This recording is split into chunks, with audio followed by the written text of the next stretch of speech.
Juan Bautista Alberdi. Sistema económico y rentístico de la Confederación Argentina según su Constitución de 1853. Capítulo 3 de la primera parte. Escollos y peligros a que están expuestas las libertades protectoras de la producción. Artículo 2. De cómo puede ser anulada la Constitución, en materia económica, por las leyes orgánicas anteriores a su sanción. Primer parágrafo.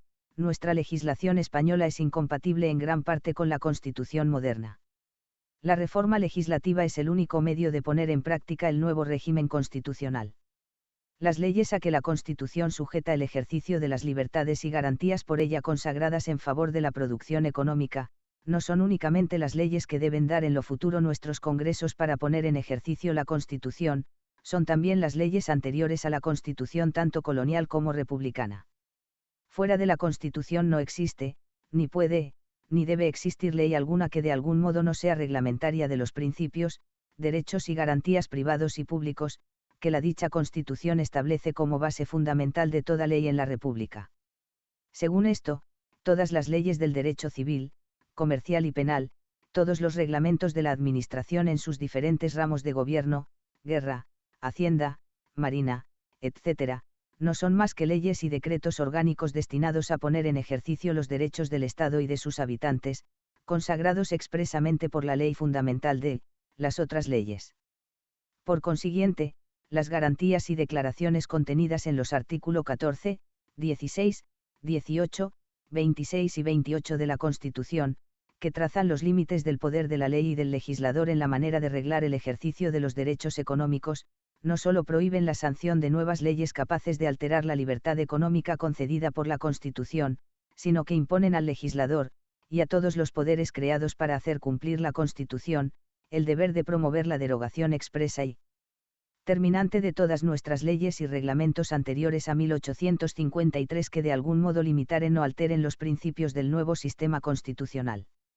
El enemigo más fuerte de la Constitución no es el derecho venidero, sino el derecho anterior, porque como todo nuestro derecho, especialmente el civil, penal y comercial, y lo más del derecho administrativo, son hispano-colonial de origen y anterior a la sanción de la Constitución, más ha tenido esta en mira la derogación del derecho colonial, que altera el ejercicio de los nuevos principios de libertad económica, que no el que debe promulgarse en lo futuro. La Constitución en cierto modo es una gran ley derogatoria, en favor de la libertad, de las infinitas leyes que constituían nuestra originaria servidumbre.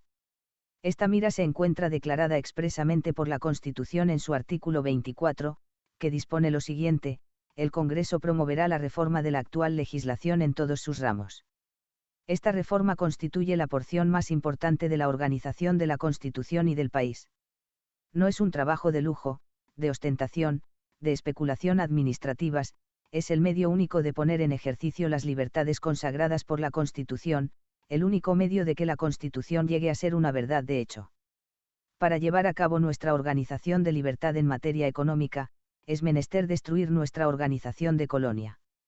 Nuestra organización de colonia se conserva entera en la legislación que debemos a los monarcas españoles, que fundaron estas repúblicas de 40 años, antes colonias de 3 siglos.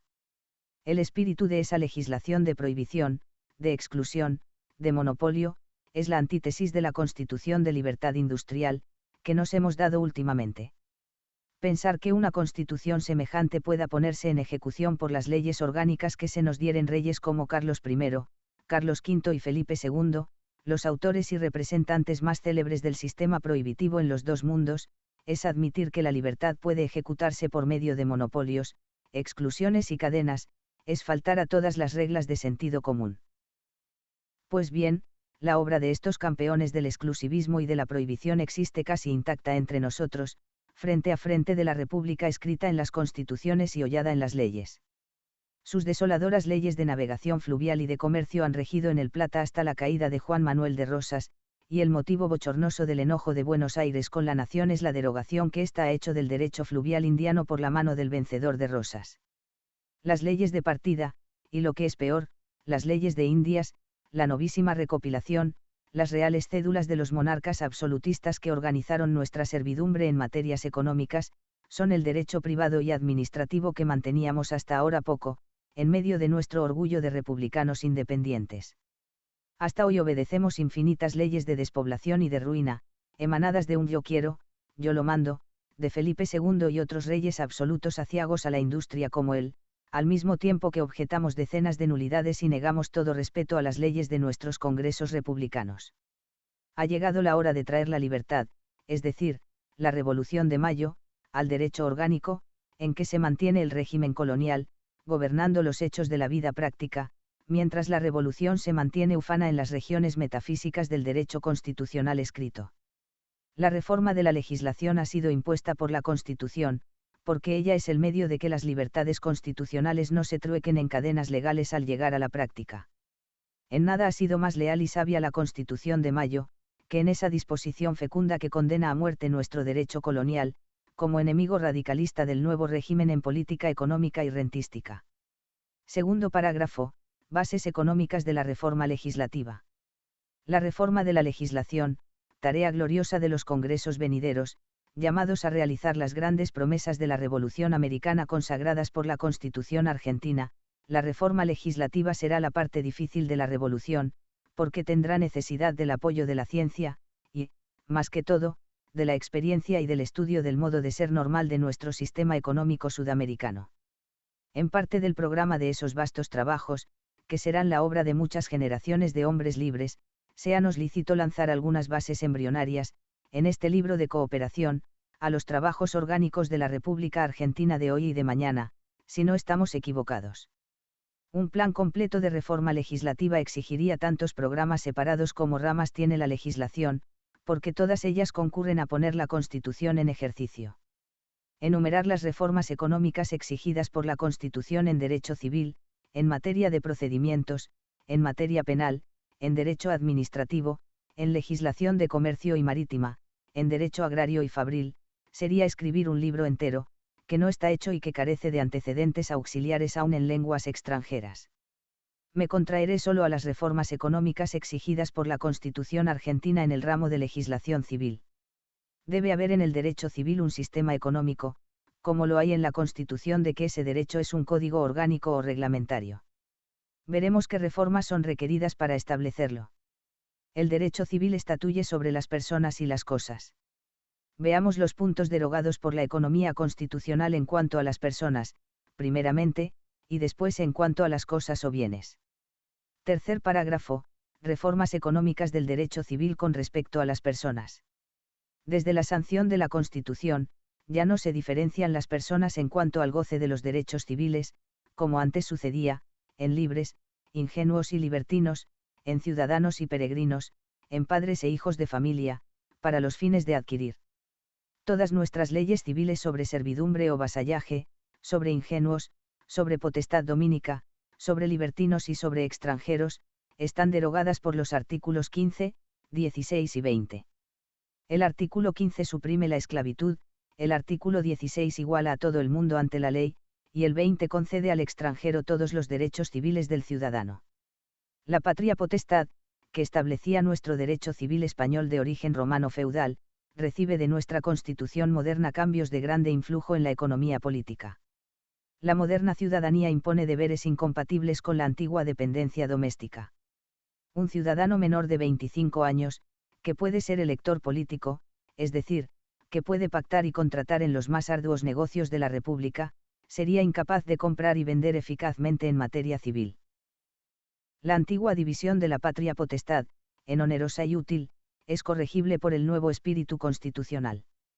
En virtud de la potestad útil, el padre tiene derecho de vender o de empeñar a sus hijos, en casos de miseria, según las leyes 8 y 9, título 17, artículo 4.110.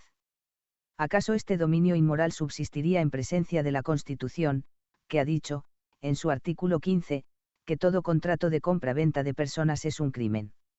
La patria potestad útil, leyes 5, título 17, artículo 4 y 13, título 6, artículo 6, da al padre la administración y el usufructo de los bienes adventicios del hijo menor de 25 años.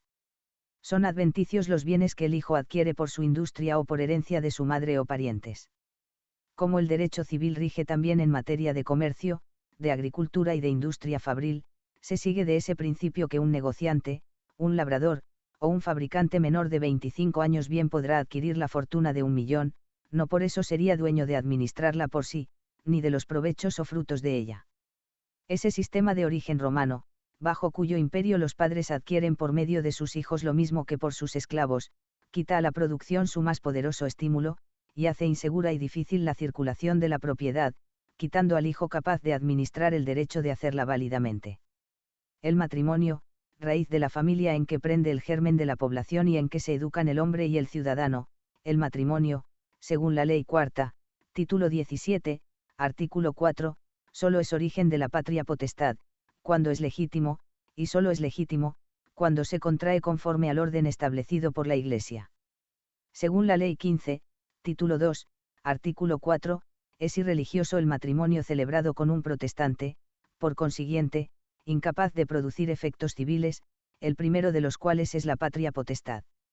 Semejante derecho civil hace imposible la familia argentina de carácter mixto, la familia hispano-sajona, que es la llamada a crear la libertad, la industria y la población argentina por la mezcla de nuestro tipo oriental con las razas del norte, mediante la pacífica acción de la ley, en vez de provocar la conexión de la conquista.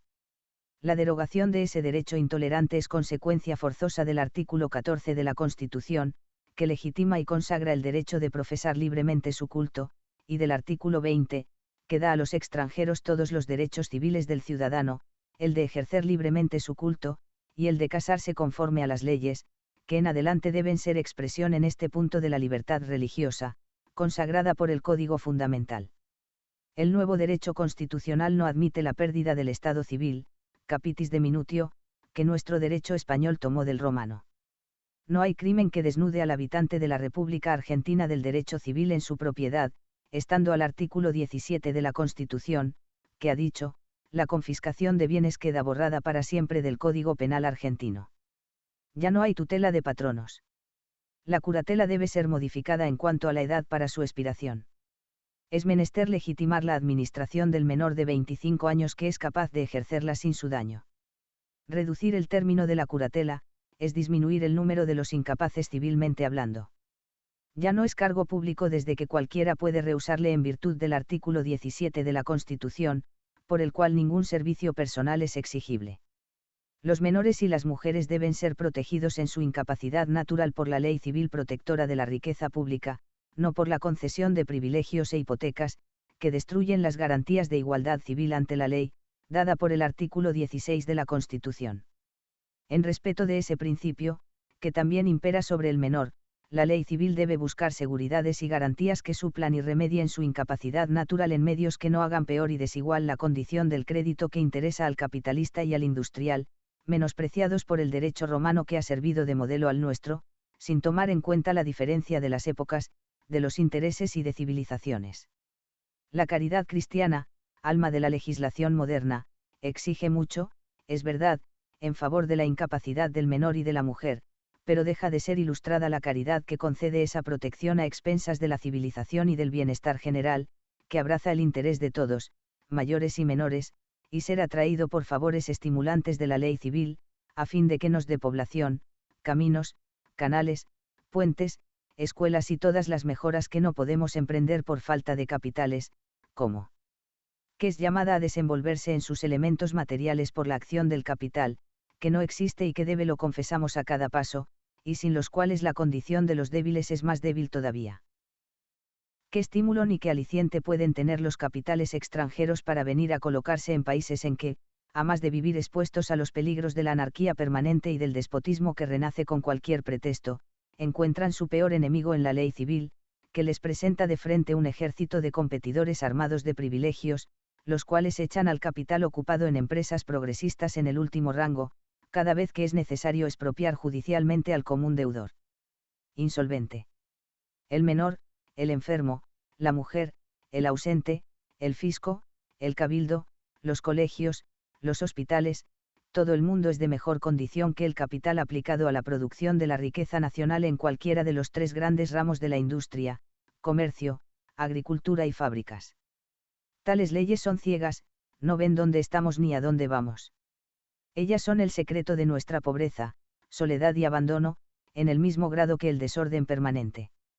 Sobre todo esa legislación civil, destructora del equilibrio, que es la ley dinámica de la riqueza, es opuesta a la Constitución, artículo 16, que hace a todos los habitantes iguales ante la ley, y que suprime todas las prerrogativas y fueros personales.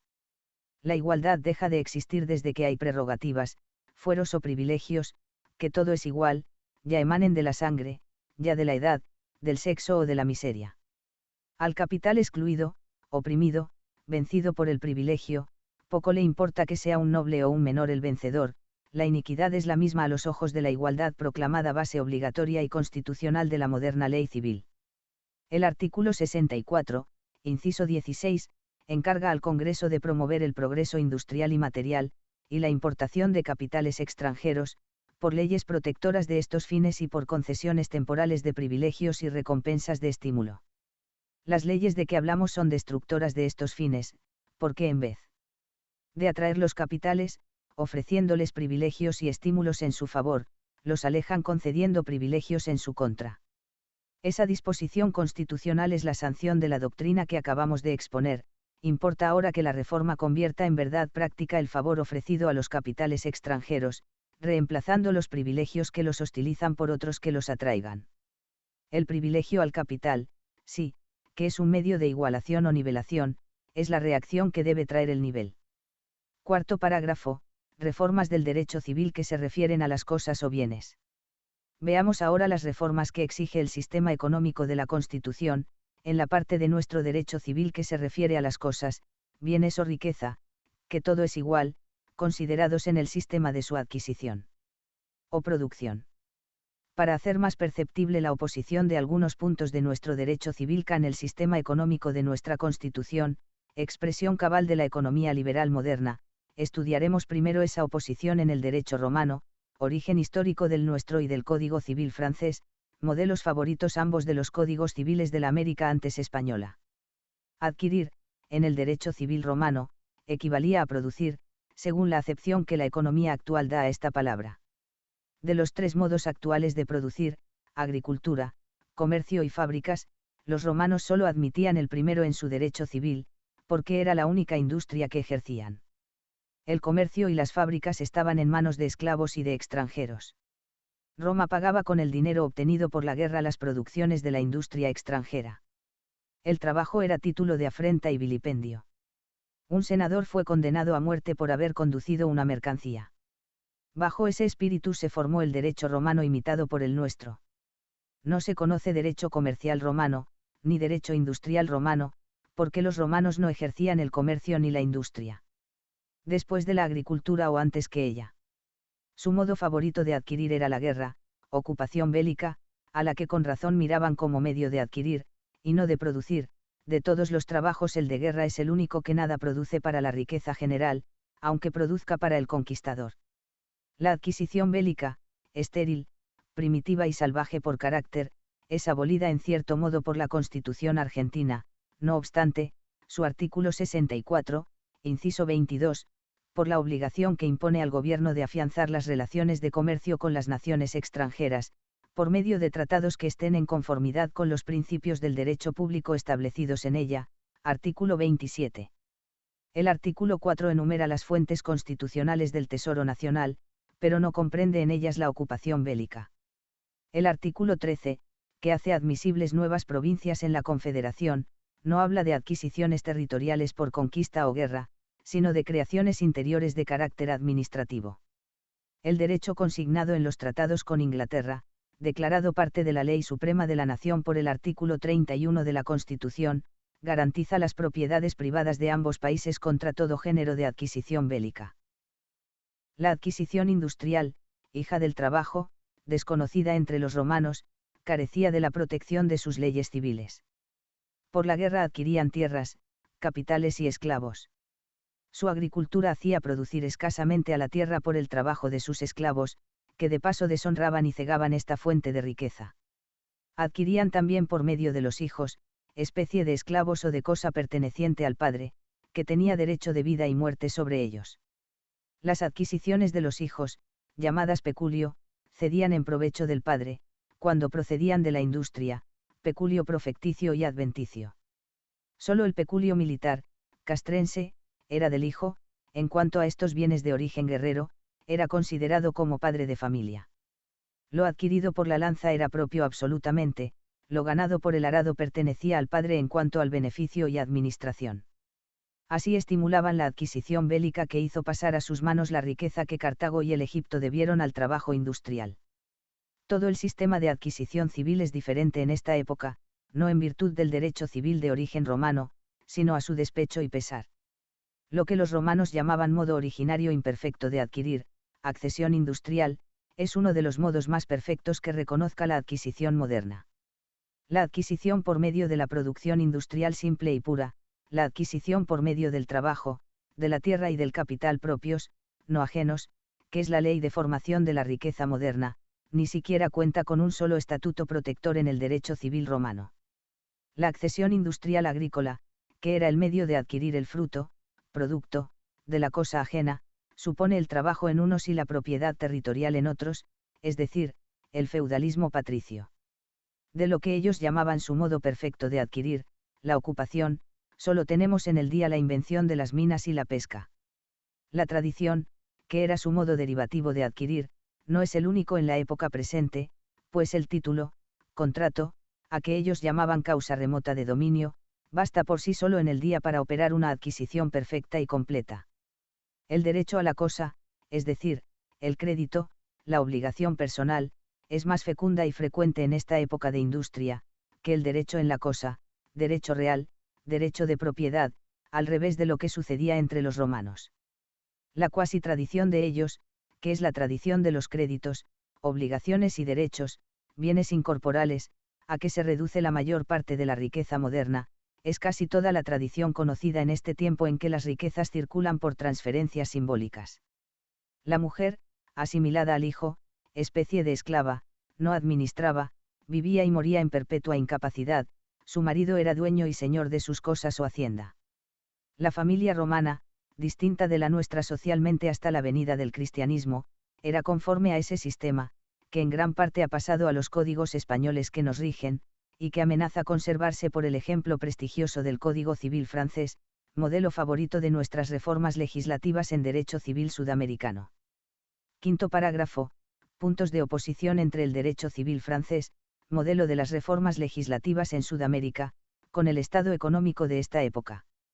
Por este motivo, antes de pasar al examen de los puntos de oposición que existen entre el derecho civil que nos rige y el sistema económico de la Constitución, llamaremos brevemente la atención sobre el peligro que en este particular presenta la imitación irreflexiva de los códigos franceses, en que ordinariamente consiste nuestro trabajo de reforma legislativa y de codificación civil y comercial. Economistas de gran sentido han considerado el Código Civil francés en sus relaciones con el estado económico de la sociedad de esta época, y hecho notar la falta de armonía, el desacuerdo que con estos intereses ofrece la parte del Código Civil que trata de los bienes, de las modificaciones de la propiedad, de los medios como ella se adquiere, transmite y garantiza.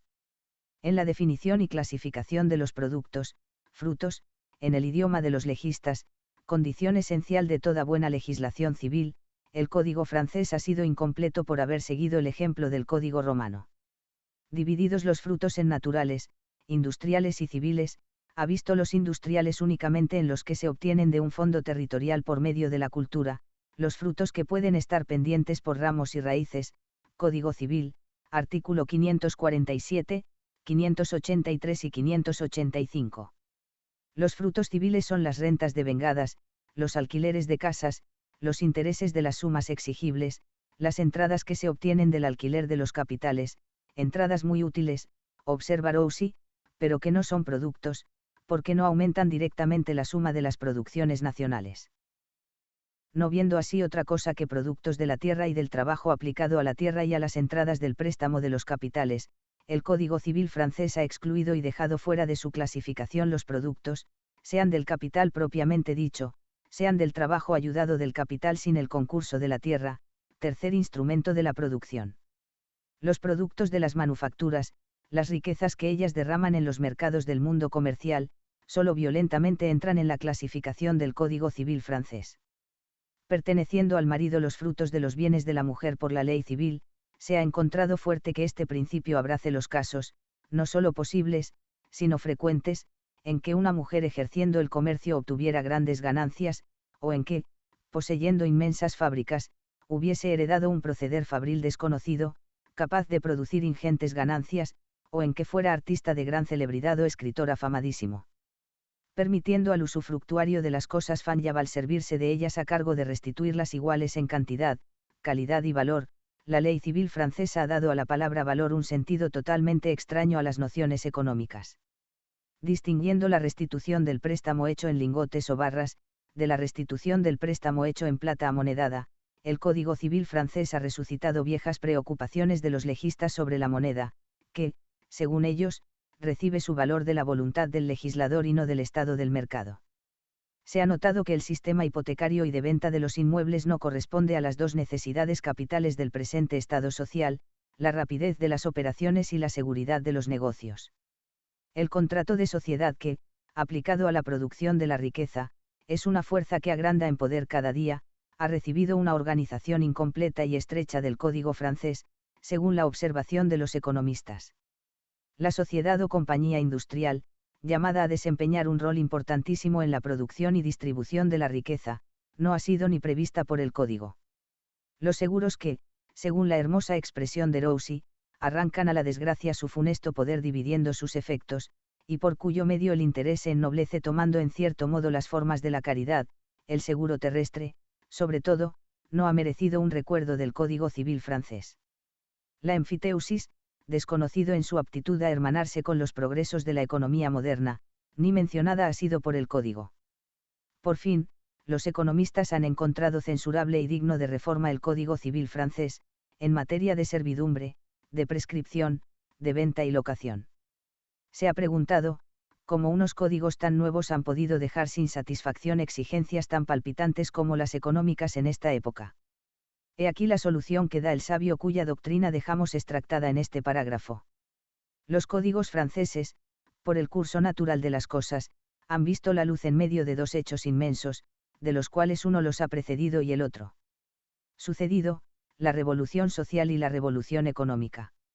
Los códigos han reglado el primero, no han alcanzado a arreglar el último. La revolución social había concluido por la destrucción del privilegio. Aplicar la igualdad civil a todos los hechos de la vida social, organizar la unidad nacional en el sistema político, tal era el fin que convenía alcanzar en ese momento por la sanción de los códigos, que según eso desempeñaban un servicio de alta política, más que otra cosa. Se los ha llamado el verdadero decreto de incorporación a la Francia de todos los países que los tratados o la conquista habían reunido. En 1803 y 1804, en que se promulgaba el Código Civil francés, la revolución económica estaba aún lejos de su término. Aunque Francia había proclamado la libertad del trabajo y la emancipación y división de la propiedad territorial, estos hechos no recibían todavía sus consecuencias económicas en el orden político. Francia continuaba siendo país agrícola casi exclusivamente.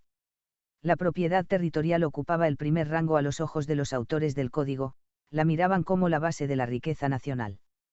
En esa época la industria propiamente tal era pobre, débil, desconocida, el comercio marítimo estaba anonadado, el crédito desconocido, el espíritu de asociación en pañales, y la ciencia económica apenas existía para un corto número de inteligencias. Ese estado de cosas reaparece en los vacíos del Código Civil. Napoleón mismo contribuyó poco más tarde a cambiar las condiciones económicas de la Francia, de un modo tan favorable a su riqueza, que el Código Civil no tardó en quedar atrasado como ley de un orden de cosas superior al de la época de su sanción. La creación de un mercado interior favorecida por la adquisición de nuevos territorios, grandes vías de comunicación abiertas o mejoradas, el orden consolidado y la igualdad civil conquistada, contribuyeron a colocar las nuevas clases emancipadas en la senda de la riqueza industrial y mobiliaria que reemplazó en rango a la riqueza territorial, y reclaman hasta hoy el apoyo del Código que no la previó en sus disposiciones. Tal es el modelo que sirve a las reformas legislativas de la América del Sur, después del derecho romano, que sirvió de norma a nuestro derecho civil español, al cual vamos ahora a considerar en sus relaciones de oposición con el estado económico de este tiempo, cuyas necesidades tienen en la Constitución argentina su más completa y fiel expresión. Sexto parágrafo. Puntos de oposición entre el Estado y exigencias económicas de la América actual con el derecho civil de las partidas, fuero real, recopilación indiana, recopilación castellana, etc. La nueva Constitución económica introduce profundos y radicales cambios en el sistema de la división general de las cosas o bienes que establecía el derecho de las partidas, del fuero real, de la recopilación de indias y de la recopilación castellana. Las cosas o bienes materiales, llamados de derecho divino, subdivididos en sagrados y eclesiásticos, que pertenecen a los usos de la Iglesia y al servicio y desempeño del culto, toman una posición nueva y diferente, en cuanto a su dominio y administración, por el artículo 2 de la Constitución, según el cual, el gobierno federal sostiene el culto católico, apostólico romano. Este artículo convierte en gasto ordinario de la nación el del sostenimiento del culto. Para llenar ese y los demás gastos nacionales, el artículo 4 de la Constitución designa las fuentes de que emana el Tesoro Nacional, destinado a sufragarlos. La consecuencia de ese artículo es que entran en el dominio de la nación todos los bienes ocupados en el servicio del culto, que antes pertenecían a la Iglesia, de la cual es patrón en cuanto a sus intereses materiales, el Gobierno Nacional Argentino, proclamado por el Congreso de Tucumán el 9 de julio de 1816, independiente de los reyes de España y de toda dominación extranjera. Desde entonces el culto forma una parte de la administración o gobierno del Estado, en cuanto a los medios de su sostén y arreglo económico. Por eso es que la Constitución destina para el servicio administrativo de ese ramo uno de los 5 ministros secretarios del Poder Ejecutivo, con el nombre de ministro del culto. El artículo 84, que eso dispone, agrega que una ley determinará los ramos de su respectivo despacho. Esa ley orgánica de la Constitución, en el servicio administrativo del culto, por parte del Gobierno de la República, tendrá por puntos de partida. Primero, la independencia nacional, declarada en 9 de julio de 1816, de la cual es un resultado confirmativo la Constitución de 1853. Segundo, los artículos 2 y 4 de la Constitución citados. Tercero, el artículo 83 en los siguientes incisos, inciso 8. El presidente de la Confederación ejerce los derechos del patronato nacional en la presentación de obispos para las iglesias catedrales, a propuesta interna del Senado. Inciso 9. Concede el pase o retiene los derechos de los concilios, las bulas, breves y rescriptos del Sumo Pontífice de Roma con acuerdo de la Corte Suprema, requiriéndose una ley cuando contienen disposiciones generales y permanentes. Estos poderes, en cuanto se relacionan con los intereses materiales de que pueden ser objeto, o sobre que pueden influir las disposiciones del poder romano, deben subordinarse siempre al artículo 1 de la Constitución. Cuarto, la nación, dice este artículo, adopta para su gobierno la forma representativa republicana federal, según lo establece la presente Constitución.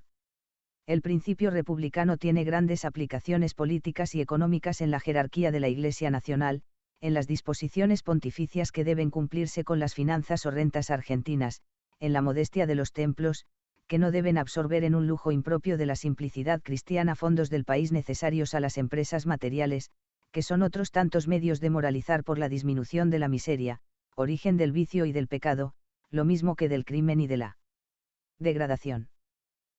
Las cosas o bienes, que nuestro antiguo derecho español llama de derecho humano, subdivididos en cosas comunes, por ejemplo, el mar, cosas públicas, como los ríos, puertos, caminos, puentes, canales, plazas, calles, etc., las cosas concejiles o municipales, como los ejidos, términos públicos, montes, dehesas, propios, arbitrios y pósitos, reciben de la moderna Constitución Económica Argentina una completa modificación en cuanto a su naturaleza y clasificación, en cuanto a su administración y dominio, y más que todo respecto a la inversión de sus productos. El artículo 28 de la Constitución ha asimilado los ríos a los mares territoriales de la República, declarando que la navegación de los ríos interiores de la Confederación es libre para todas las banderas. El artículo 4 incorpora en el Tesoro Nacional el producto de la venta o locación de las tierras de propiedad nacional y, por consiguiente, de sus accesorios, y da al Congreso un poder ilimitado de imposición en todos los lugares de la Confederación, con lo cual subordina a la nación el poder que daba a las ciudades o pueblos una instrucción real de 3 de febrero de 1745, para imponer derechos locales sobre los consumos de primera necesidad. El derecho de propiedad consagrado sin limitación, concluye con los ejidos, campos de propiedad común, situados a la entrada de las ciudades coloniales, que no se podían edificar. Los artículos 9, 10, 11 y 12, según los cuales no hay más aduanas que las nacionales, quedando libre de todo derecho el tránsito y circulación interna terrestre y marítima, hacen inconstitucional en lo futuro toda contribución provincial, en que con el nombre de arbitrio o cualquier disfraz municipal se pretenda restablecer las aduanas interiores abolidas para fomentar la población de las provincias por el comercio libre. En Francia se restauraron con el nombre de octroi, derecho municipal, las aduanas interiores, abolidas por la Revolución de 1789. Es menester no imitar esa aberración, que ha costado caro a la riqueza industrial de la Francia. Los caminos y canales comprendidos por el antiguo derecho en el número de las cosas públicas, serán por la constitución de propiedad de quien los construya. Ella coloca su explotación por particulares en el número de las industrias libres para todos. Desde entonces, los caminos y canales pueden ser cosas de propiedad privada. Ni habría posibilidad de obtenerlos para la locomoción a vapor, sino por asociaciones de capitales privados, visto lo arduo de su costo para las rentas de nuestro pobre país. Séptimo parágrafo. Reformas económicas exigidas por la Constitución en el derecho civil relativo a las cosas privadas consideradas en el modo de adquirir, conservar y transmitir su dominio. En cuanto a las cosas privadas o de cada uno, consideradas en el sistema de adquirir, conservar y transmitir su dominio o propiedad, la moderna Constitución argentina hace indispensables muchísimas reformas en nuestra legislación civil, que interesan al desarrollo de la riqueza nacional. Casi todos los puntos de oposición que presentan el derecho civil romano y el derecho civil francés, con las necesidades económicas de esta época en cuanto al modo de adquirir y conservar la propiedad, son comunes y aplicables a nuestro derecho civil español, imitación del romano, y a nuestro derecho civil patrio, imitación del francés. Hemos examinado más arriba esos puntos de oposición, con respecto a nuestros dos modelos favoritos de imitación legislativa en materia civil. Examinémoslos ahora con respecto a nuestro derecho, a propósito de los principales medios de adquisición que él reconoce.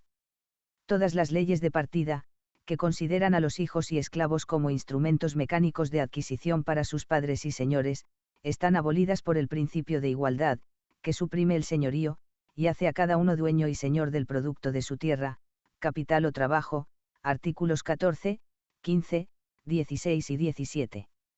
La ley de comercio, hija de esta industria que no conocieron ni legislaron los romanos, y que pertenece por su origen a nuestros tiempos modernos, la ley comercial ha iniciado esta reforma, considerando al menor comerciante, labrador o industrial, como padre de familia respecto al dominio, administración y provecho de lo que los romanos llamaban peculio adventicio, al revés de su derecho civil, que sólo consideraba padre de familia al hijo menor en cuanto a su peculio castrense o militar.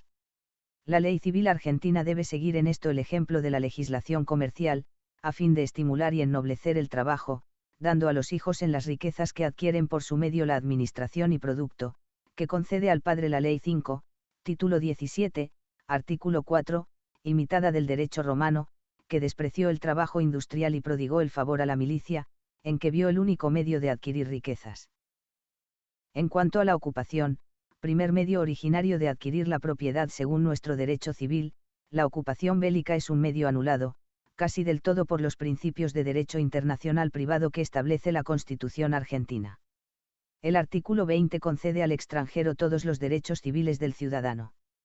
El artículo 17 borra la confiscación de bienes del Código Penal argentino. La penalidad abraza el derecho público 10 mismo que el privado, el derecho internacional lo mismo que el interno. El artículo 27 obliga al gobierno a consignar esa garantía en tratados. Los que ya existían con Inglaterra sustraían las propiedades privadas de ambos países a toda adquisición de género marcial. Por ese principio fecundo, la guerra no puede hacer cesar el derecho privado.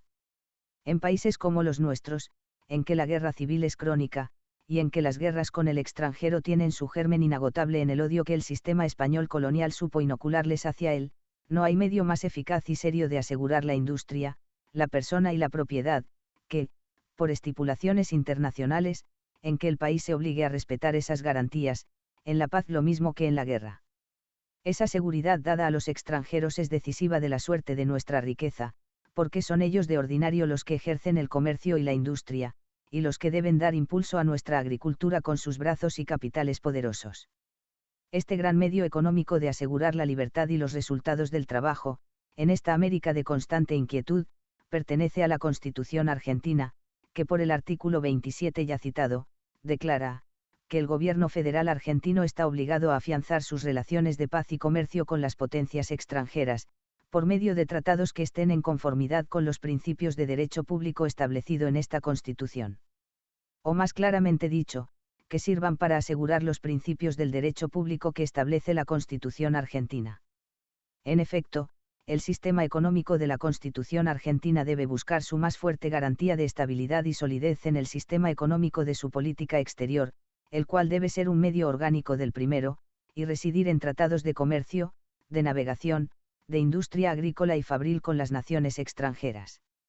Sin esa garantía internacional, la libertad económica argentina se verá siempre expuesta a quedar en palabras escritas y vanas. No vacilo, según esto, en creer que los tratados de la Confederación, celebrados en julio de 1853 con Francia, Inglaterra y los Estados Unidos, son la parte más interesante de la organización argentina, porque son medios orgánicos que convierten en verdad práctica y durable la libertad de navegación y comercio interior para todas las banderas, que encerrada en la Constitución habría quedado siempre expuesta a ser derogada con ella.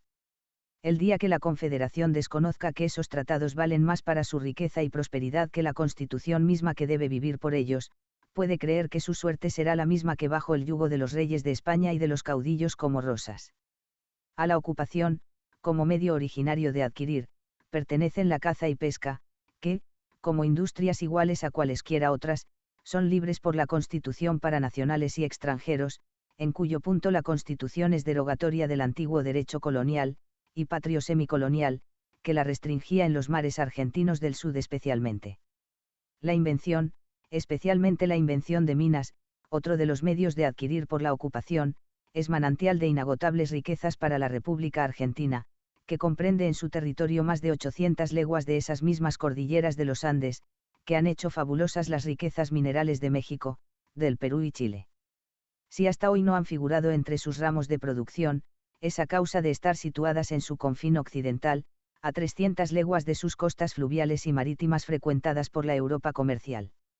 Las minas argentinas serán trabajadas con tanto esplendor como las de Chile, situadas en la cordillera divisoria y común de los dos países, cuando el producto de su explotación encuentre salida para el extranjero, por los caminos que en un porvenir no muy lejano pondrán en comunicación el tráfico de los dos océanos, por países exentos de pestes y cubiertos de tesoros de todo género. Los ferrocarriles que hoy se hacen en Chile servirán a la explotación de las minas argentinas, que tal vez están llamadas a exportar sus productos por la costa del Pacífico, mediante tratados que en materia de industria hagan de Chile y de la Confederación un solo país indivisible. Los grandes caminos no tienen patria, los de Chile son tan argentinos, como los de aquel país chilenos. La política que los comprenda de otro modo, desconoce su destino económico, y confunde los grandes vehículos del comercio con las mezquinas sendas del tráfico vecinal. La industria minera, como ramo de la agricultura, mereció un código especial, en Sudamérica, de parte del gobierno español, que hizo de ella el trabajo rey de la América y el manantial casi único de sus rentas. La España de Felipe II lució en su legislación de minas, para América, su espíritu de exclusión y de intervención tiránica en la industria privada.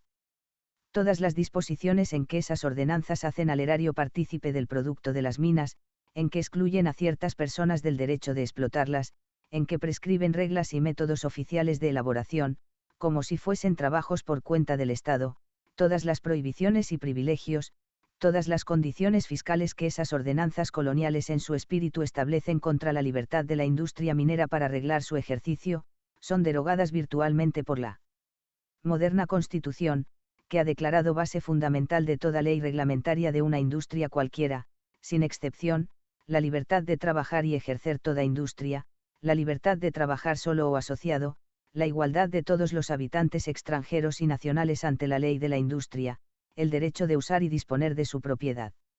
Octavo parágrafo.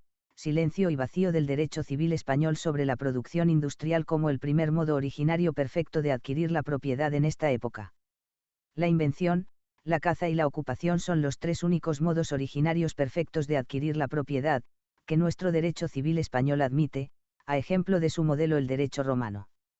El derecho romano olvidó el más perfecto y el más originario de los medios de adquirir la propiedad de las cosas, que es su producción o creación por medio del trabajo industrial. El derecho romano omitió eso, porque el trabajo industrial no era medio de adquirir para ese pueblo, que subsistía del trabajo ajeno, por medio de la guerra, de la conquista y del botín de la propiedad, de la persona y del trabajo del vencido. Este modo de adquisición, variadísimo hoy día como las fases del trabajo, es ajena en su mayor parte a las previsiones de la ley civil española que nos rige, imitación fiel de la ley romana, antieconómica esencialmente. La ley civil argentina es llamada a llenar este vacío.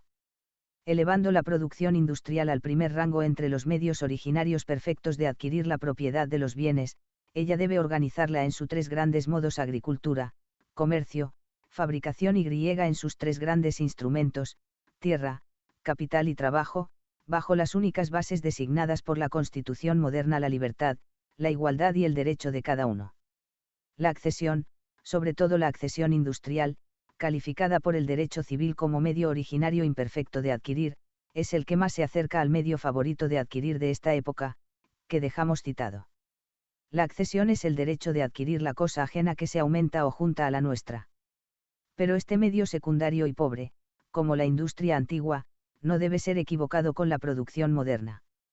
La accesión mixta, por cuyo medio el propietario del suelo adquiere, en ciertos casos, las siembras y plantaciones ajenas, tiene mucho del derecho feudal, que siempre sacrificó la propiedad industrial a la del territorio.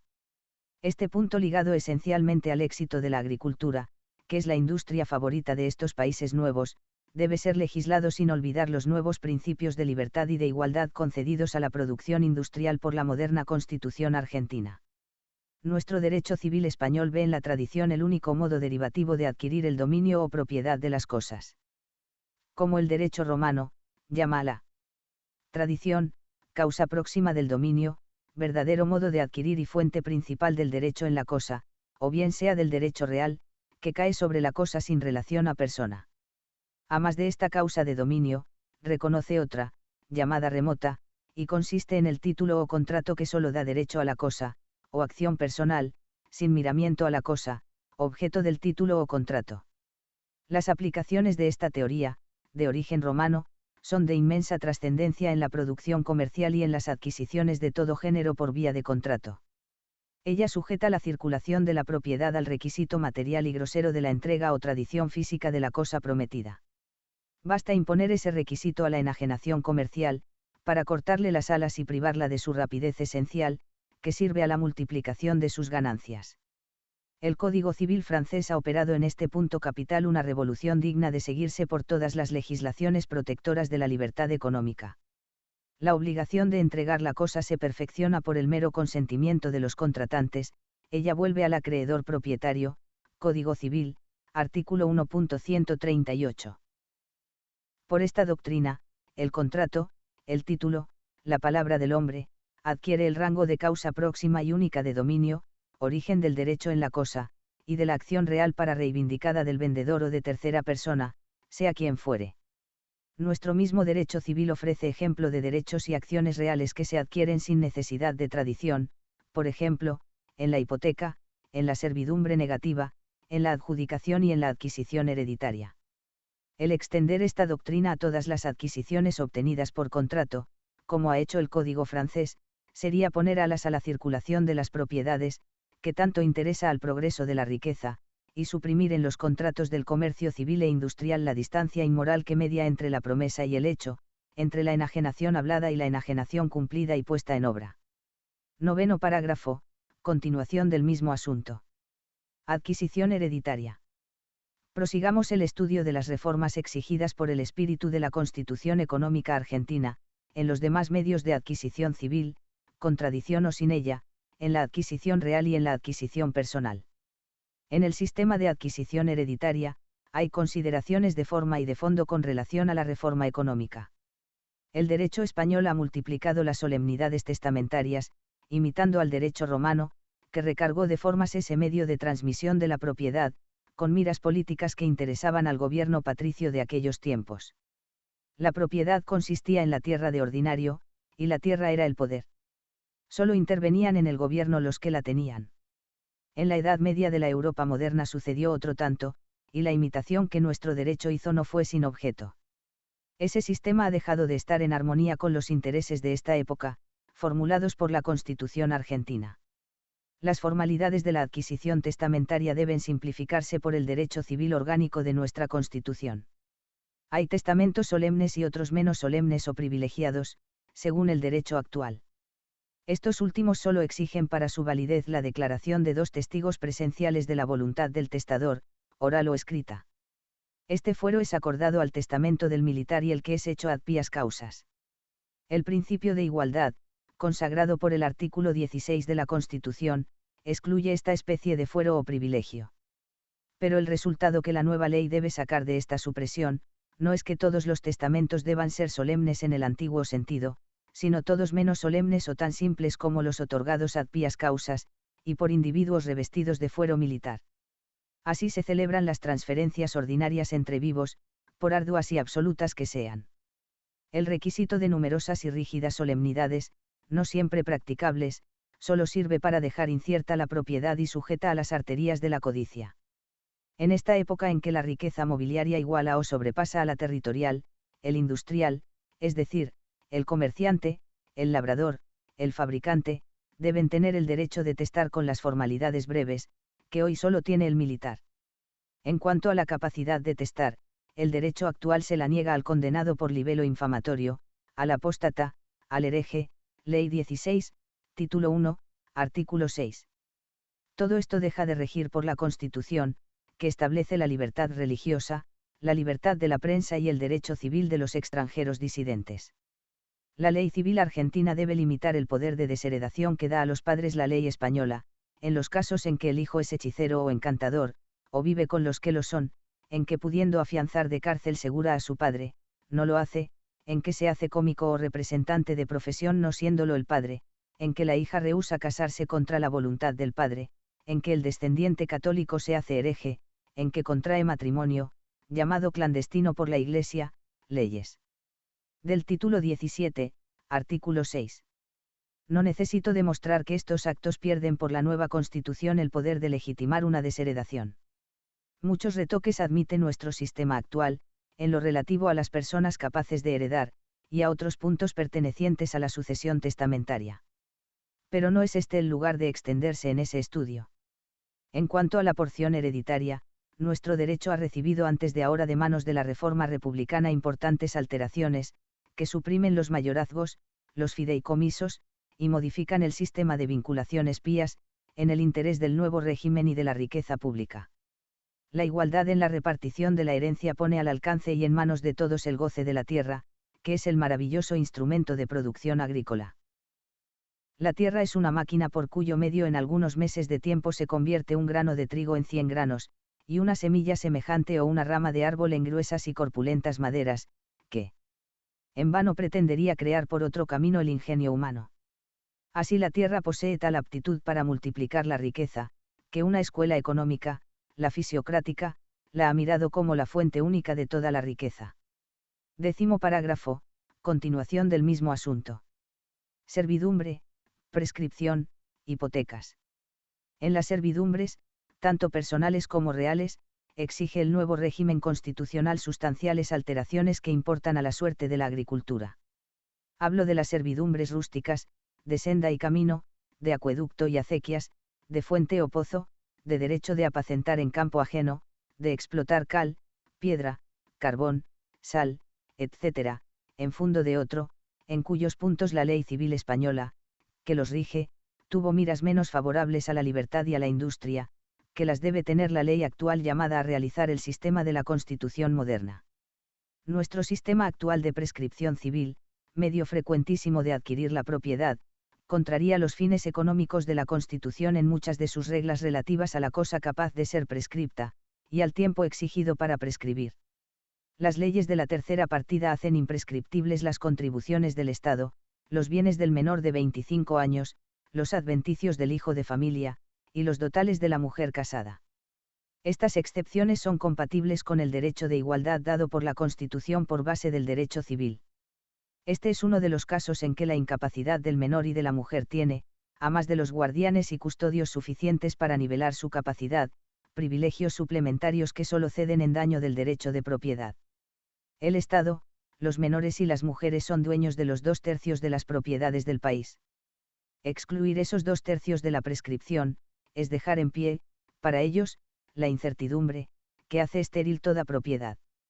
Respecto al tiempo necesario para prescribir, la ley actual establece desigualdades perniciosas al trabajo y a su producto, que de ordinario es la propiedad mobiliaria. 3 años bastan para la adquisición de cosas muebles y el valor de los salarios, y 10 y 20 para adquirir los inmuebles. La prescripción de 40 y 100 años, la prescripción inmemorial, para adquirir bienes pertenecientes a las iglesias, en que los comentadores comprenden los de los establecimientos de beneficencia, y a las ciudades, son por su requisito de tan dilatado tiempo un nuevo escollo del derecho de propiedad, que tan alto papel hace en la producción de las riquezas. La nueva ley, fiel intérprete de las miras económicas de la Constitución, debe reformar el sistema actual de adquirir por prescripción.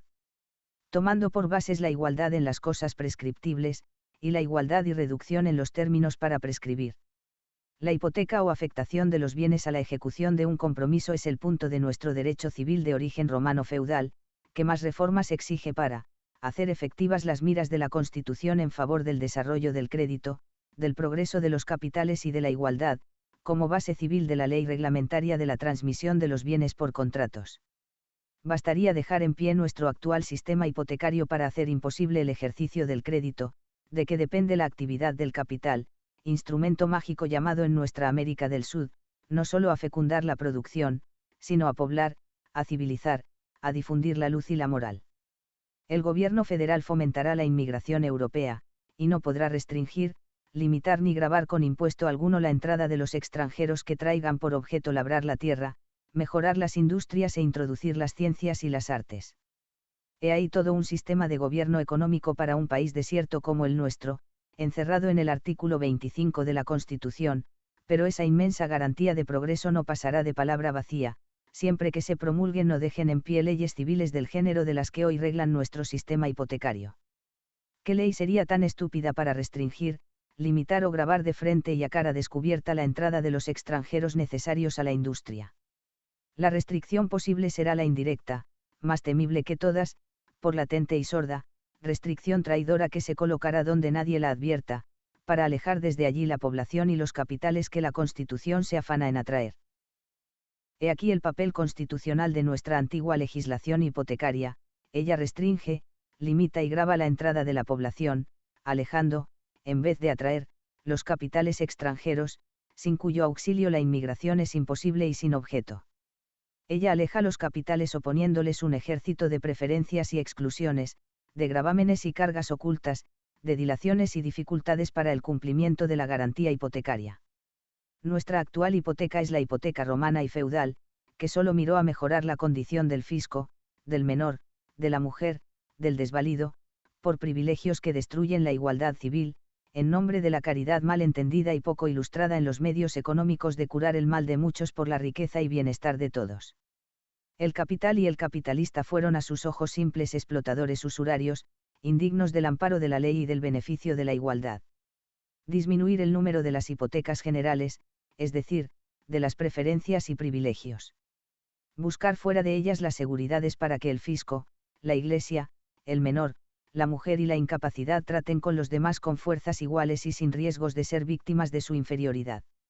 Imponer la publicidad de esos riesgos y gravámenes por la inscripción y otros medios. Abreviar y reducir las tramitaciones judiciales para obtener la expropiación legal del gaje hipotecario. He ahí las bases que debe tener la reforma de nuestra legislación civil de hipotecas, si aspira a organizar y satisfacer las miras de la Constitución, en favor de la igualdad como base de los contratos transmisivos de la propiedad, y en favor del aumento de población por inmigraciones europeas, y del progreso y desarrollo de los capitales, inmigración pecuniaria no menos útil que la de brazos a nuestra república, más pobre que desierta. 11º párrafo, continuación del mismo asunto. Reformas económicas exigidas por la Constitución en el sistema o teoría de las obligaciones como medio de adquisición. No se habla en esta época sino de reforma hipotecaria, en todas partes, prueba de que el capital, agente soberano de la civilización de esta época, protesta contra la ingratitud de la ley, que le mira con los ojos de la ley romana, como si viviéramos todavía en la época en que el botín y el pillaje eran la industria de los nobles, al paso que el comercio y la verdadera industria eran ocupaciones de esclavos y de enemigos reducidos a vasallaje. Pero, ¿es la hipoteca solamente la que exige esa reforma tan justamente reclamada? No, lo son todos los medios de adquirir la propiedad, admitidos por nuestra legislación civil. Hemos visto que la ocupación, la herencia, la servidumbre, la prescripción, medios de adquirir que tienen el mismo origen rancio y antieconómico que la hipoteca prodigada y oculta, son dignos de reforma en muchos puntos que se contradicen con las exigencias económicas, protegidas por la Constitución argentina. Vamos a ver que igual reforma es exigida en la teoría de los contratos, en el sistema general y particular que preside a la formación de las obligaciones civiles, como medio indirecto de obligar la propiedad, obligando al propietario el dar o hacer alguna cosa. La riqueza romana consistía en la propiedad territorial, la industria fabril y el comercio nada producían, porque no existían siquiera. A la propiedad territorial estaba vinculado el poder, privilegio de los patricios, era inaccesible al hombre del pueblo. Transferirla de una mano a otra, era un acto de trascendencia política, que exigía solemnidades adecuadas. Como ni la tierra misma era instrumento de producción, pues la agricultura, desatendida y entregada a esclavos, apenas ayudaba a los productos del botín y de la conquista, la tierra no requería en la transferencia de su dominio esa brevedad que la economía actual exige en la circulación de las riquezas. De ahí la solemnidad majestuosa y sacramental de los romanos para la estipulación de sus contratos transmisivos de la propiedad, territorial casi toda en aquella época. La Europa feudal y moderna, heredera hasta cierta época de la condición económica de los romanos, imitó ese sistema, protector de la propiedad raíz como atributo de nobleza y base de poder. Ennoblecido y emancipado el trabajo, y accesible al pueblo la propiedad territorial, han visto la luz el comercio y la industria fabril con sus opulentos productos, que constituyen la riqueza mobiliaria, nueva por excelencia. Con esta riqueza excepcional y nueva nació una legislación excepcional como ella, que reglamentó su producción y transmisión, de ahí el derecho comercial, marítimo y fabril, que no conocieron los romanos, y que rige en todos los casos en que calla el derecho civil de origen romano feudal. Tal es la posición de la riqueza mobiliaria y de su legislación favorita, posición excepcional y subalterna. Pero al paso que en la legislación civil ocupan ese rango inferior y secundario, en la vida práctica, en el dominio de los hechos económicos, la riqueza comercial, fabril y agrícola, la riqueza industrial, la riqueza nacida del trabajo libre, ocupa el primer rango en estos tiempos por la superioridad de su origen y la extensión de sus fuerzas. La Constitución argentina, económica esencialmente por espíritu y tendencias, expresión leal de las exigencias industriales de esta época y sobre todo de las que abriga nuestro país, ha querido que la legislación industrial, derecho comercial, derecho marítimo, derecho rural y fabril, de la ley a la riqueza toda, en vez de recibirla de la riqueza territorial, antes única, y hoy secundaria. He ahí la alta idea, la intención general y suprema que debe presidir a la reforma de nuestras leyes civiles, reglamentarias de los contratos y obligaciones, como medio derivativo de adquirir la propiedad y los frutos del trabajo. Parágrafo 12. Reformas económicas que la Constitución exige en el derecho civil relativo a los contratos de mutuo, prenda, venta, etc. Partiendo de esta base constitucional de criterio, veamos cuáles son las reformas que deben recibir los contratos de mutuo, prenda, fianza, sociedad, locación, venta, mandato, etc., de manos de la ley civil argentina, reglamentaria de la Constitución moderna, en el ejercicio de las garantías y derechos civiles que ella establece. Empezaremos por el contrato de mutuo o préstamo de dinero y de otros valores a interés. Los artículos 64, inciso 16, y 104 hacen para el Congreso Nacional y para las legislaturas de provincia una atribución obligatoria en cierto modo, la de promover la importación de capitales extranjeros por leyes protectoras de este fin. La Constitución en este punto es expresión de la más alta necesidad de la América del Sur. Los capitales extranjeros, porque no hay otros en Sudamérica, son indispensables para llevar a cabo la construcción de ferrocarriles y canales, la colonización de tierras de propiedad nacional, el desarrollo de la industria, que también desea la Constitución ver promovidos por leyes protectoras de estos fines. La obligación de dar leyes protectoras de este fin envuelve naturalmente la de remover sus leyes destructoras. Las leyes que deben organizar la ejecución de los dos artículos citados de la Constitución, las leyes que hoy destruyen y desorganizan ese fin, son las leyes del derecho civil reglamentarias del contrato de mutuo y de los contratos conexos con el mutuo. Veamos el rol y trascendencia del contrato civil de mutuo en nuestra civilización económica. El mutuo o préstamo es el contrato que pone en acción los capitales, llamados a fomentar los trabajos del comercio, de la agricultura y de la industria. La facultad de obtener prestado es el crédito, o bien el crédito se pone en acción por el préstamo. Luego la organización del préstamo es la base de la organización del crédito. En este sentido, la organización civil del préstamo abraza la de los contratos que contribuyen a darle seguridad. Esos contratos accesorios o auxiliares del préstamo son la fianza, la prenda, la hipoteca, la solidaridad, el depósito. El régimen civil de estos contratos forma parte de la organización fundamental del crédito, porque todos ellos contribuyen a dar al préstamo la confianza, que nace de la seguridad, y forma la esencia del crédito.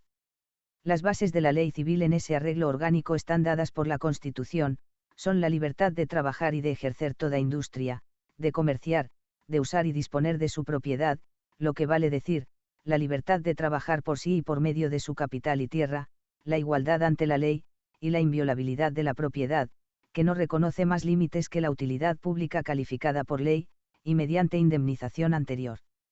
Cuando la Constitución dice, que concede el goce de esos derechos fundamentales del préstamo y de todos los demás contratos civiles transmisivos de la propiedad y de sus usos, conforme a las leyes que reglamentan su ejercicio, se refiere a las leyes nuevas o viejas reglamentarias de la libertad civil, no a las leyes civiles por cuyo medio reglamentaron el error económico a su voluntad despótica nuestros antiguos reyes absolutos.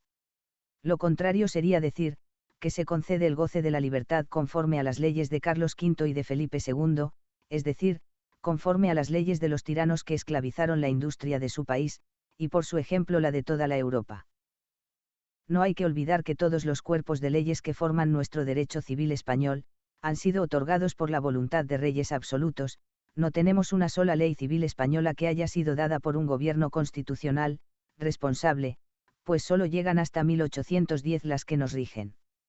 Lejos, pues, de ser reglamentarias de la libertad, de la igualdad, de la propiedad en la extensión y latitud con que han sido concedidas por la Constitución argentina, expresión de la Revolución Americana, son nuestras viejas leyes civiles reglamentarias de los contratos, meros actos destinados a poner en ejecución lo que a nuestros antiguos reyes absolutos agradó prohibir o permitir en el ejercicio de la industria, sometida a su albedrío irresponsable. Conforme a semejantes leyes, puede entenderse concedido el goce y ejercicio de las garantías de libertad, igualdad y propiedad. Podría ser ejercida la libertad de comercio conforme a las leyes de Felipe II y de su padre Carlos V, los opresores del comercio libre. Nuestros legisladores deben tener presente la historia del derecho que están llamados a reformar, y todo economista argentino debe fijarse en los nombres que suscriben la sanción de la mayor parte de las leyes civiles que reglan el ejercicio de las garantías que la Constitución ha concedido a la industria. Así verán que en la obra de la organización que nos rige en plena República Independiente, 9 partes tienen los reyes absolutos de España, y una la América emancipada. Esta única parte está en el derecho constitucional, las 9 realistas en el derecho orgánico. Practicar la Constitución conforme a este derecho, es realizar la República representativa conforme a la monarquía simple y despótica. He aquí lo que pasa de ordinario en nuestro régimen económico.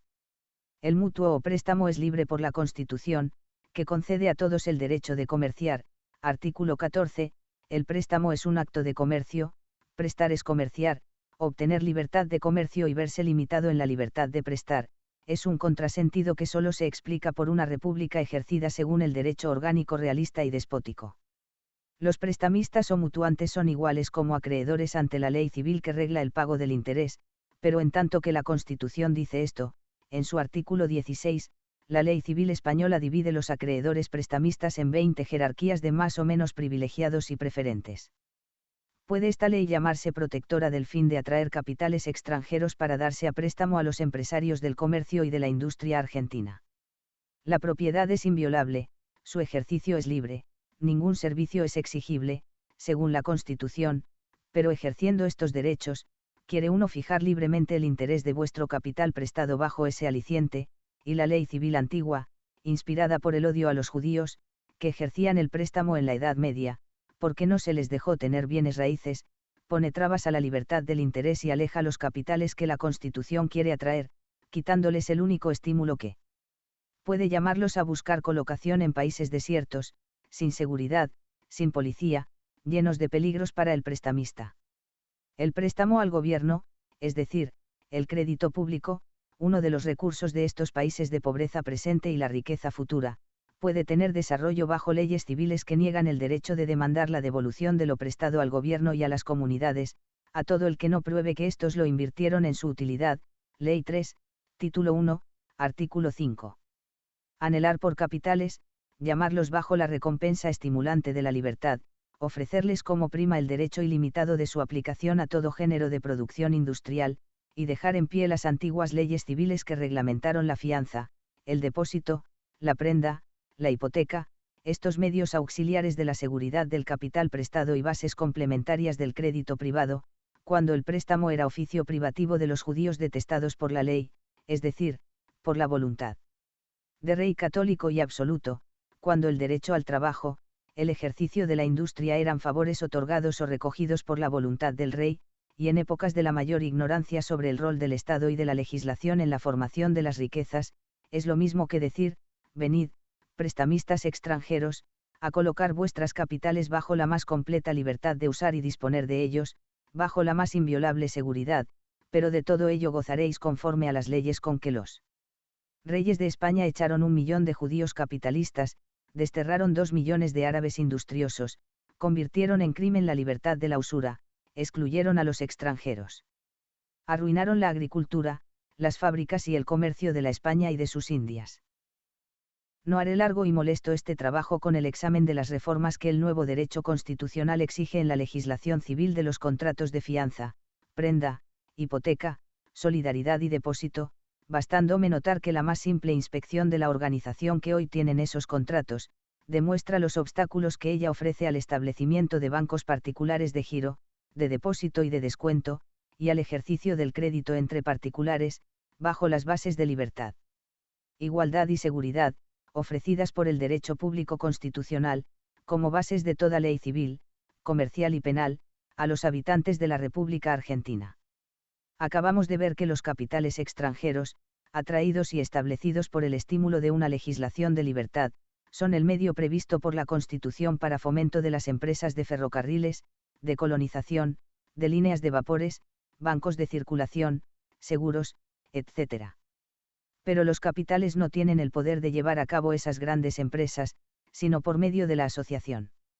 Los ferrocarriles, los canales, los bancos, las líneas de vapores, en ningún país del mundo son empresas que se acometan por un solo capitalista. Así, pues, la omnipotencia del capital, las maravillas de transformación y progreso que la América desierta espera de ese agente soberano de producción, residen y dependen de la asociación o compañía, que es la unión industrial de muchos para obtener un beneficio común. Este medio de acción del capital es igualmente aplicable a la producción agrícola, fabril y comercial. En todos los terrenos de la industria, la asociación es la fuerza que da al capital el poder de obrar resultados en grande escala. La Constitución, en vista de esto, ha consagrado entre sus garantías de derecho público, la de asociarse con fines útiles. La libertad de asociación vuelve a figurar entre los derechos civiles concedidos expresamente a los extranjeros, en igual grado que a los ciudadanos, por el artículo 20 de la Constitución.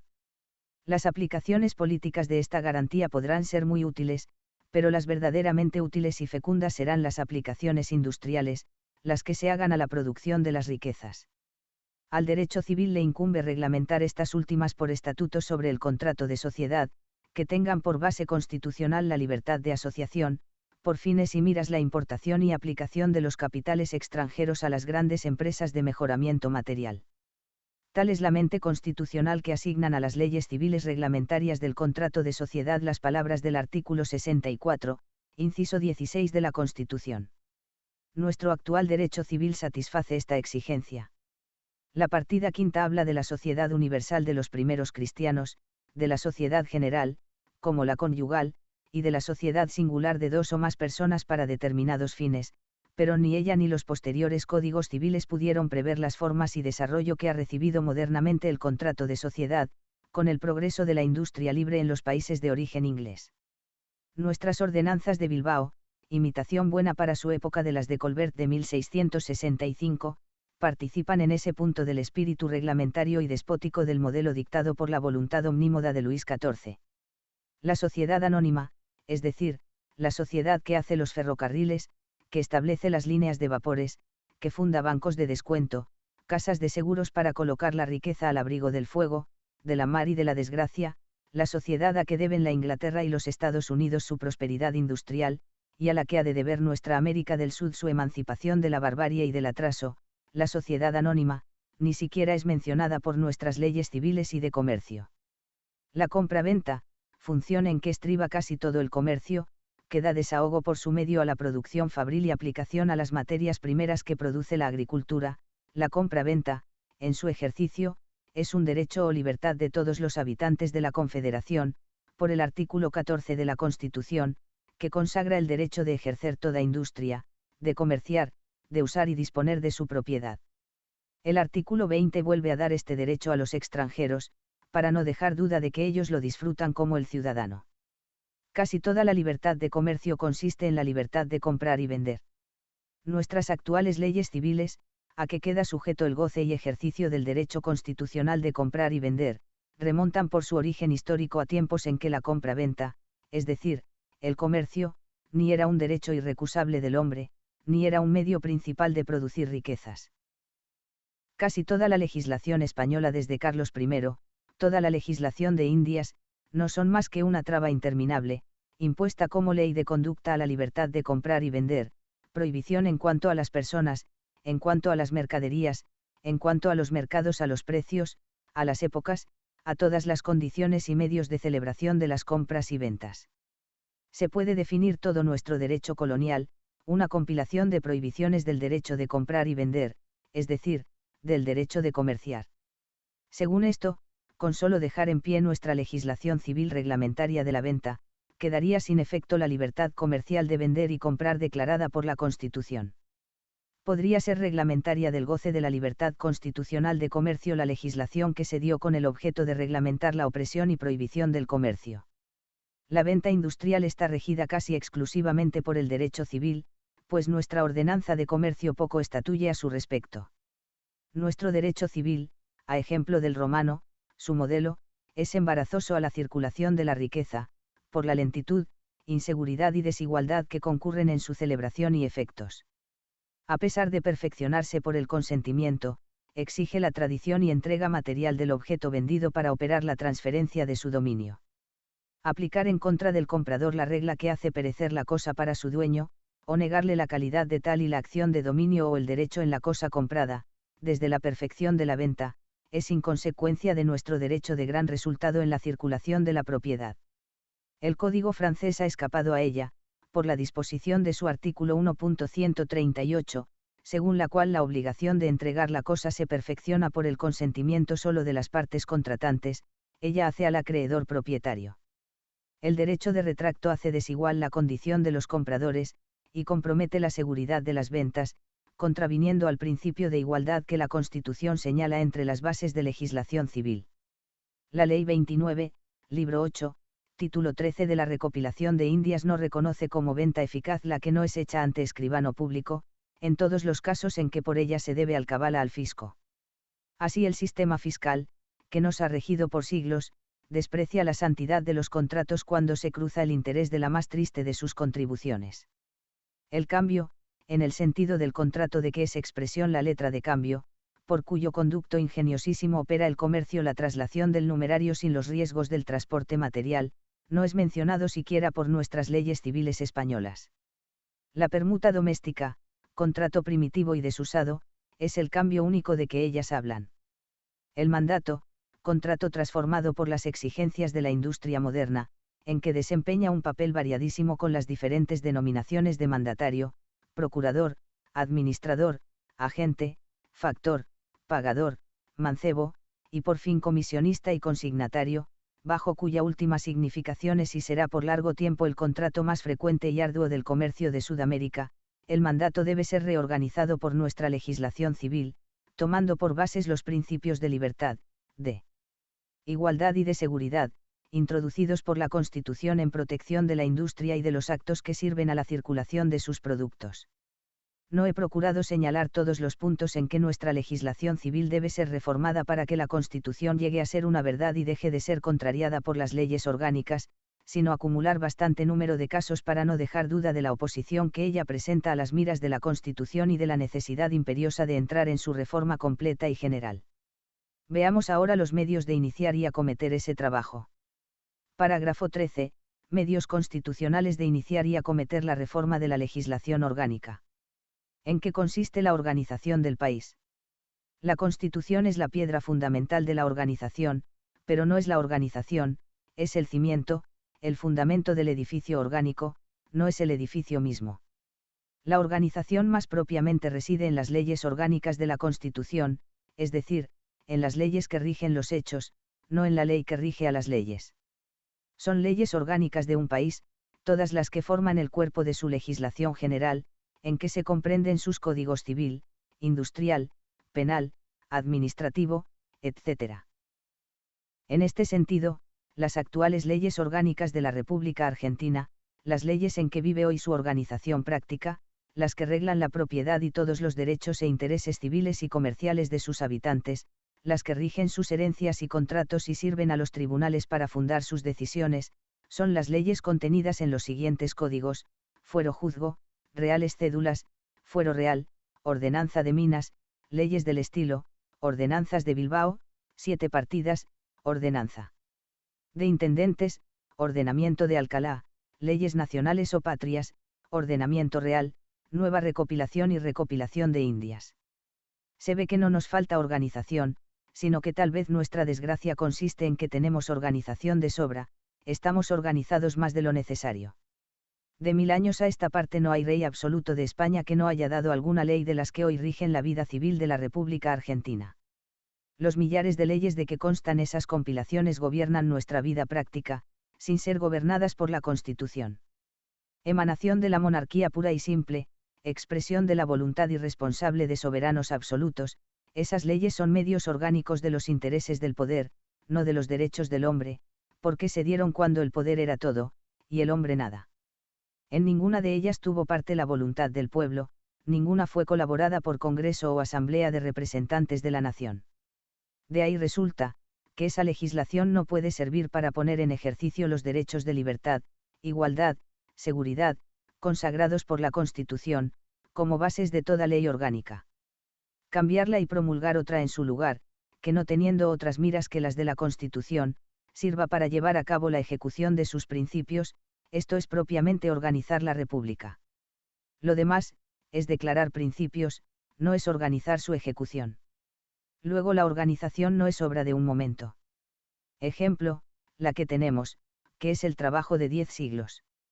Felizmente cuesta menos organizar la libertad, cuyo trabajo consiste en dejarla libre, como es, en la abstención legislativa de parte del Estado, que organizar sus trabas. Esta obra está decretada y forma uno de los deberes del gobierno argentino. El Congreso promoverá la reforma de la actual legislación en todos sus ramos, ha dicho el artículo 24 de la Constitución. Toda constitución de Sudamérica, que carezca de esa regla, desconoce su destino y rol moderno. Esto es poner la organización en su verdadero camino, que consiste en derogar más que en estatuir. Parágrafo 14. Hay dos métodos de reforma legislativa, por códigos completos, o por leyes sueltas. Dificultades del primero, motivos de preferir el último. Esta reforma, este cambio, deberá ser simultáneo o gradual. ¿Cuál será el método que convenga a la reforma? La sanción de códigos, o la promulgación de leyes parciales y sucesivas. La Constitución sugiere los dos medios, sin preferir ninguno. El artículo 64, inciso 11, da al Congreso la facultad de dictar los códigos civil, comercial, penal y de minería, la facultad, no la obligación de legislar en esos ramos por códigos. No era de la Constitución el fijar métodos ni plazos a la reforma. Por eso el mismo artículo citado, en dicho inciso y en el inciso 16, dan igualmente al Congreso el poder de satisfacer las necesidades del país, promoviendo los intereses materiales, por medio de leyes protectoras de esos fines.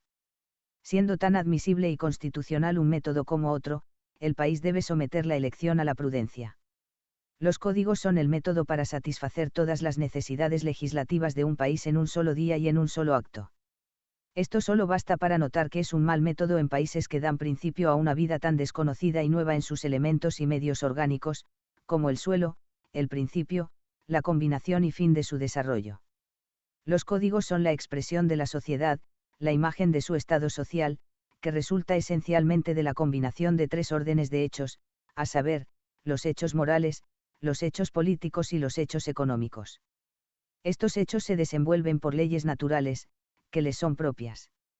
Estas leyes naturales impulsan a los hombres a realizar los cambios involuntariamente y por instinto, mucho antes que los hombres conozcan y sepan formularlos por la ciencia.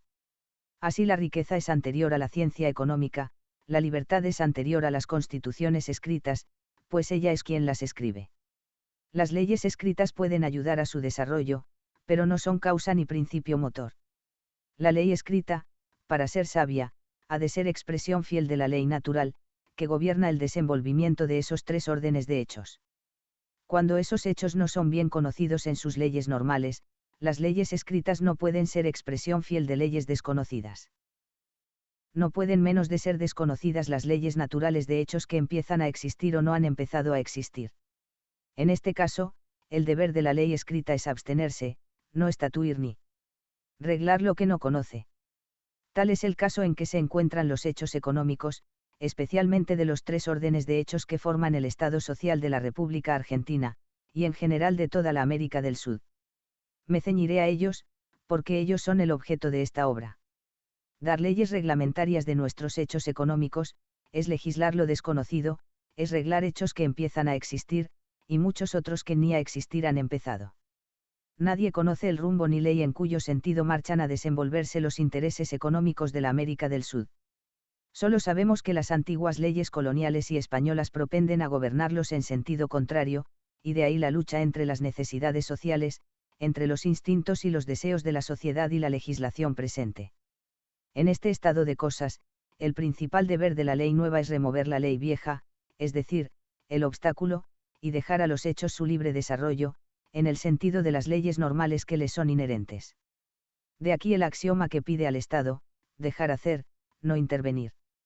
Si en cada ley suelta existe el peligro de legislar lo desconocido y de poner obstáculos a la libertad, que no sucedería respecto de los códigos, compuestos de millares de leyes, en que, por exigencias de lógica, por no dejar vacíos y con la mira de legislar sobre todos los puntos legislables, se reglan y organizan hechos infinitos, que no han empezado a existir, en pueblos que la España dejó embrionarios y a medio formarse. He aquí el peligro de los códigos de comercio en Sudamérica, y de todos los códigos en general, porque no hay uno que tenga por objeto las cosas, los bienes, la fortuna y riqueza, sea que pertenezca al Estado, o a las familias, o a las ocupaciones del comercio, de la agricultura y de la industria fabril. Solo son cabales y completos los códigos, cuando son expresión social de los pueblos que se acercan a su fin. Ejemplo de esta verdad son los códigos de los emperadores romanos después de la venida del cristianismo, cuando el imperio se reasumía en esos códigos para desaparecer dejando en ellos la última palabra de su existencia de siglos. Para pueblos que empiezan, los códigos son simples programas embarazosos, siempre incompletos y siempre refutados por la experiencia del día siguiente. Ejemplo de ello los códigos franceses, rehechos después de su sanción reciente en sus más importantes libros, y protestados, reconvenidos por las necesidades económicas de la Francia nueva en los libros que quedan intactos. Díganlo sino las infinitas obras sobre la reforma hipotecaria, sobre la organización del crédito, sobre la organización del trabajo, sobre la venta pública de inmuebles, cambios escritos en el programa de todos los partidos, que se estrellan contra la codificación precoz con que el imperio de Napoleón y encadenó la prosperidad material de la Francia al interés de la unidad política de ese país y a la gloria de su nombre personal. Si nuestras leyes sueltas, que se dan bajo el dictado de una necesidad sentida, pero mal comprendida, se reforman y revisan tan pronto como se sancionan, porque la experiencia de hoy no tarda en demostrar el error de la copia de ayer, ¿qué sucederá con los códigos que, por ser códigos, tendrán necesidad de reglar infinitos hechos, sobre los cuales no tenemos el menor aviso de la experiencia? Sucederá uno de dos males a cual mayor, o habrá que reformarlos cada día, porque cada día deja de ser nuestra sociedad naciente lo que fue ayer, o habrá que mantenerlos a viva fuerza en nombre del principio conservador, lo cual será tener en guerra perpetua al país con la ley, que estorba sus adelantos y progresos. Sin duda alguna, es preferible el método de reforma legislativa por leyes sueltas o parciales, porque él tiene por guía y colaboradora la experiencia, que es la reveladora de las leyes normales, de que deben ser expresión fiel las que dan los congresos prudentes y sensatos. Es el método seguido por los pueblos más dignos de imitación, más ricos de principio vital, más florecientes de juventud y prosperidad de estos tiempos, la Inglaterra y los Estados Unidos que, careciendo de códigos civiles, dan lecciones de libertad, de industria y progreso a la Francia, más orgullosa de sus códigos que de la prosperidad contenida por ellos. Parágrafo 15. Solo hay dos medios de operar reformas en legislación técnica, el despotismo imperial, o las autorizaciones dadas al Poder Ejecutivo cuando rige una Constitución.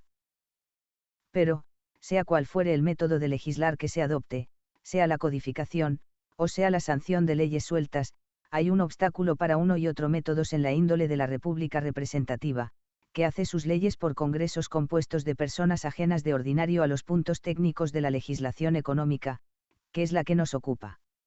Los códigos debieron casi siempre su sanción al despotismo, a la soberanía de una sola voluntad, que, después de oír, delibera y resuelve por sí mismo.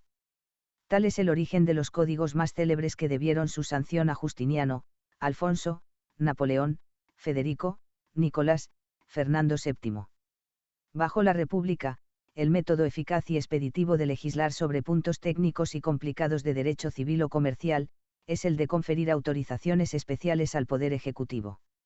En Sudamérica se dan facultades extraordinarias para desterrar, embargar y encarcelar, rara vez o nunca para decretar caminos, para derogar leyes civiles que destruyen la riqueza, para fundar instituciones salvadoras de la civilización.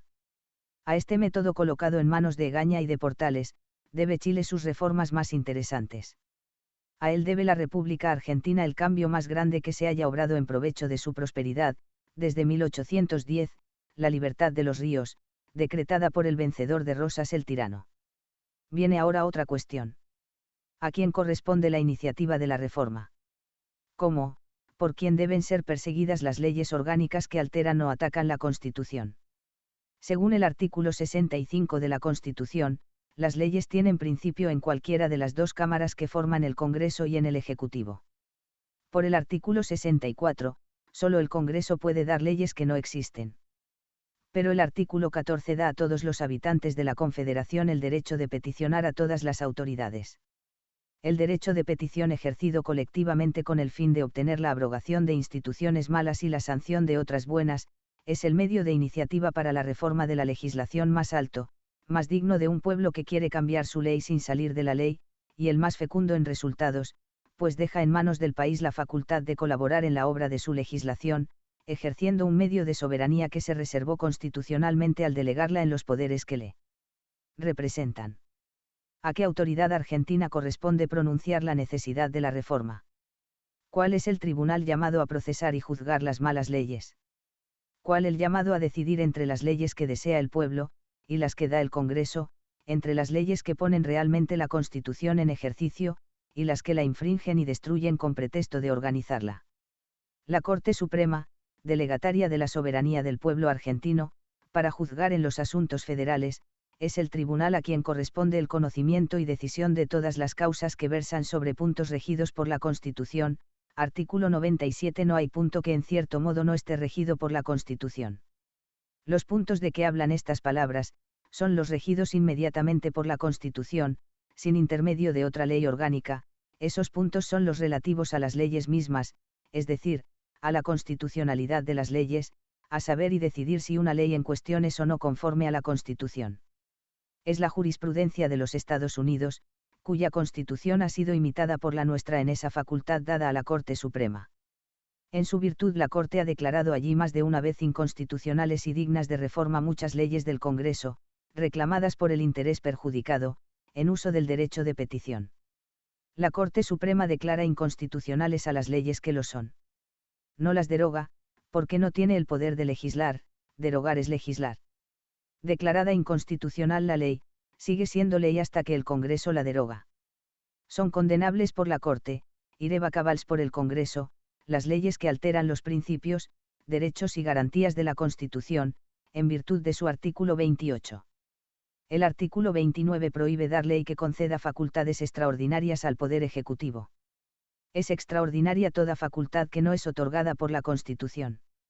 Y como nuestras leyes monárquicas dan al Ejecutivo facultades que no le da la Constitución, se puede decir que nuestras compilaciones españolas no son más que códigos de facultades extraordinarias. Actos o leyes de esta naturaleza, dice la Constitución, llevan consigo una inseínable nulidad, y sujetan a los que los cometen a la responsabilidad del crimen de lesa patria. Con esas terribles disposiciones de la ley fundamental, todo el mundo puede acusar ante la Corte Suprema la inconstitucionalidad de las leyes civiles y administrativas realistas, que alteran los principios y poderes establecidos por la Constitución, y pedir que se declaren contrarias a ella. De este modo la Corte viene a tomar en sus manos la reforma de la legislación realista, o bien sea, la organización de la República, por la condenación de las leyes que la desvirtúan y reaccionan. Así la República viene a tener el medio de sujetar a causa, de traer a juicio ante la soberanía judicial del pueblo, representada por la Corte Suprema, la obra del despotismo secular, el antiguo régimen, las leyes torpes que desconocen los principios de libertad, seguridad, igualdad, base religiosa de toda ley humana. Son los reyes y los siglos de barbarie traídos a los bancos de la justicia del pueblo a responder, como reos, de sus atentados contra la razón, contra la verdad y contra la República, que es el Evangelio aplicado al gobierno político. Condenada por la Corte, derogada por el Congreso la ley inconstitucional, es preciso suplirla por otra nueva. ¿Según qué manera, qué ejemplo, cuál modelo? Nuestros modelos favoritos son, en lo civil, el Código de Napoleón, en lo comercial, el de Fernando VII. Obras del despotismo puro y simple. Pueden ser modelo, esos códigos, de leyes llamadas a poner en ejecución una constitución que impone al legislador civil, como principio y límite de su obra, la libertad que esos déspotas oprimieron, el uno en nombre de la gloria, el otro en nombre de la religión.